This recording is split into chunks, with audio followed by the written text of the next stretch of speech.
Genesis chapter 7 verse 12. And the rain was upon the earth 40 days and 40 nights. In the selfsame day entered Noah, and Shem, and Ham, and Japheth, the sons of Noah, and Noah's wife, and the 3 wives of his sons with them, into the ark. They, and every beast after his kind, and all the cattle after their kind, and every creeping thing that creepeth upon the earth after his kind, and every fowl after his kind, every bird of every sort. And they went in unto Noah into the ark, 2 and 2 of all flesh, wherein is the breath of life. And they that went in male and female of all flesh, as God had commanded him, and the Lord shut him in. And the flood was 40 days upon the earth, and the waters increased, and bore up the ark, and it was lifted up above the earth. And the waters prevailed, and were increased greatly upon the earth, and the ark went upon the face of the waters. And the waters prevailed exceedingly upon the earth, and all the high hills, that were under the whole heaven, were covered. 15 cubits upward did the waters prevail, and the mountains were covered. And all flesh died that moved upon the earth, both of fowl, and of cattle, and of beast, and of every creeping thing that creepeth upon the earth, and every man. All in whose nostrils was the breath of life, of all that was in the dry land, died. And every living substance was destroyed which was upon the face of the ground, both man, and cattle, and the creeping things, and the fowl of the heaven, and they were destroyed from the earth, and Noah only remained alive, and they that were with him in the ark. And the waters prevailed upon the earth 150 days. Genesis chapter 8. And God remembered Noah, and every living thing, and all the cattle that was with him in the ark, and God made a wind to pass over the earth, and the waters assuaged. The fountains also of the deep and the windows of heaven were stopped, and the rain from heaven was restrained. And the waters returned from off the earth continually, and after the end of the 150 days the waters were abated. And the ark rested in the 7th month, on the 17th day of the month, upon the mountains of Ararat. And the waters decreased continually until the 10th month, in the 10th month, on the 1st day of the month, were the tops of the mountains seen. And it came to pass at the end of 40 days, that Noah opened the window of the ark which he had made. And he sent forth a raven, which went forth to and fro, until the waters were dried up from off the earth. Also he sent forth a dove from him, to see if the waters were abated from off the face of the ground. But the dove found no rest for the sole of her foot, and she returned unto him into the ark, for the waters were on the face of the whole earth. Then he put forth his hand, and took her, and pulled her in unto him into the ark. And he stayed yet other 7 days, and again he sent forth the dove out of the ark. And the dove came into him in the evening, and, lo, in her mouth was an olive leaf plucked off, so Noah knew that the waters were abated from off the earth. And he stayed yet other 7 days, and sent forth the dove, which returned not again unto him any more. And it came to pass in the 601st year, in the 1st month, the 1st day of the month, the waters were dried up from off the earth, and Noah removed the covering of the ark, and looked, and, behold, the face of the ground was dry. And in the 2nd month, on the 27th day of the month, was the earth dried. And God spoke unto Noah, saying, Go forth of the ark, thou, and thy wife, and thy sons wives with thee. Bring forth with thee every living thing that is with thee, of all flesh, both of fowl, and of cattle, and of every creeping thing that creepeth upon the earth, that they may breed abundantly in the earth, and be fruitful, and multiply upon the earth. And Noah went forth, and his sons, and his wife, and his sons' wives with him. Every beast, every creeping thing, and every fowl, and whatsoever creepeth upon the earth, after their kinds, went forth out of the ark. And Noah built an altar unto the Lord, and took of every clean beast, and of every clean fowl, and offered burnt offerings on the altar. And the Lord smelled a sweet savor, and the Lord said in his heart, I will not again curse the ground any more for man's sake, for the imagination of man's heart is evil from his youth, neither will I again smite any more everything living, as I have done.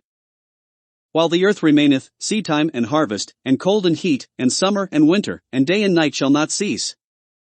Genesis chapter 9. And God blessed Noah and his sons, and said unto them, Be fruitful, and multiply, and replenish the earth. And the fear of you and the dread of you shall be upon every beast of the earth, and upon every fowl of the air, upon all that moveth upon the earth, and upon all the fishes of the sea, into your hand are they delivered. Every moving thing that liveth shall be meat for you, even as the green herb have I given you all things. But flesh with the life thereof, which is the blood thereof, shall ye not eat. And surely your blood of your lives will I require, at the hand of every beast will I require it, and at the hand of man, at the hand of every man's brother will I require the life of man. Whoso sheddeth man's blood, by man shall his blood be shed, for in the image of God made he man. And you, be ye fruitful, and multiply, bring forth abundantly in the earth, and multiply therein. And God spoke unto Noah, and to his sons with him, saying, And I, behold, I establish my covenant with you, and with your seed after you. And with every living creature that is with you, of the fowl, of the cattle, and of every beast of the earth with you, from all that go out of the ark, to every beast of the earth. And I will establish my covenant with you, neither shall all flesh be cut off any more by the waters of a flood, neither shall there any more be a flood to destroy the earth. And God said, This is the token of the covenant which I make between me and you and every living creature that is with you, for perpetual generations.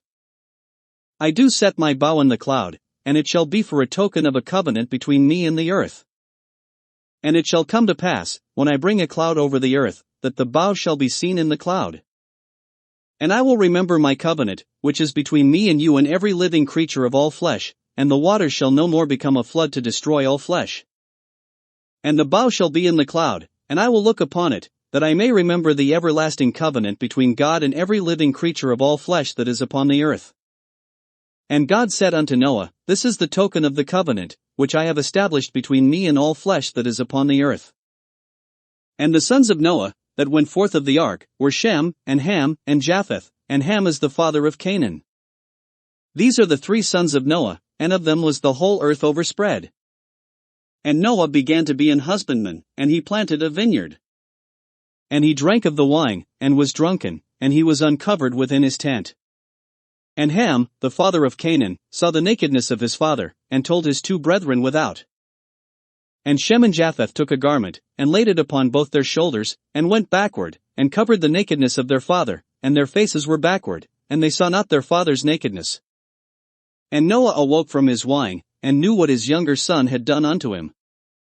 And he said, Cursed be Canaan, a servant of servants shall he be unto his brethren. And he said, Blessed be the Lord God of Shem, and Canaan shall be his servant.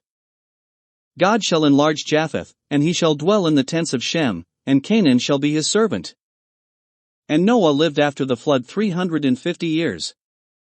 And all the days of Noah were 950 years, and he died. Genesis chapter 10. Now these are the generations of the sons of Noah, Shem, Ham, and Japheth, and unto them were sons born after the flood. The sons of Japheth, Gomer, and Magog, and Madai, and Javan, and Tubal, and Meshech, and Teras. And the sons of Gomer, Ashkenaz, and Riphath, and Togarmah. And the sons of Javan, Elisha, and Tarshish, Kittim, and Dodanim. By these were the isles of the Gentiles divided in their lands, every one after his tongue, after their families, in their nations. And the sons of Ham, Cush, and Mizraim, and Phut, and Canaan. And the sons of Cush, Seba, and Havilah, and Sapta, and Ramah, and Sabteka, and the sons of Ramah, Sheba, and Dedan. And Cush begat Nimrod, he began to be a mighty one in the earth. He was a mighty hunter before the Lord, wherefore it is said, even as Nimrod the mighty hunter before the Lord. And the beginning of his kingdom was Babel, and Erech, and Akkad, and Calneh, in the land of Shinar. Out of that land went forth Ashur, and built Nineveh, and the city Rehoboth, and Calah. And Rezin between Nineveh and Calah, the same is a great city. And Mizraim begot Ludim, and Anamim, and Lehabim, and Naphtuim. And Pathrusim, and Casluim, out of whom came Philistim, and Caphtorim. And Canaan begat Sidon his firstborn, and Hate. And the Jebusite, and the Amorite, and the Girgasite. And the Hivite, and the Archite, and the Sinite. And the Arvadite, and the Zemarite, and the Hamathite, and afterward were the families of the Canaanites spread abroad.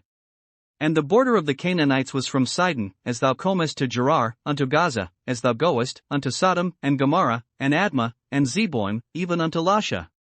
These are the sons of Ham, after their families, after their tongues, in their countries, and in their nations. Unto Shem also the father of all the children of Eber, the brother of Japheth the elder, even to him were children born.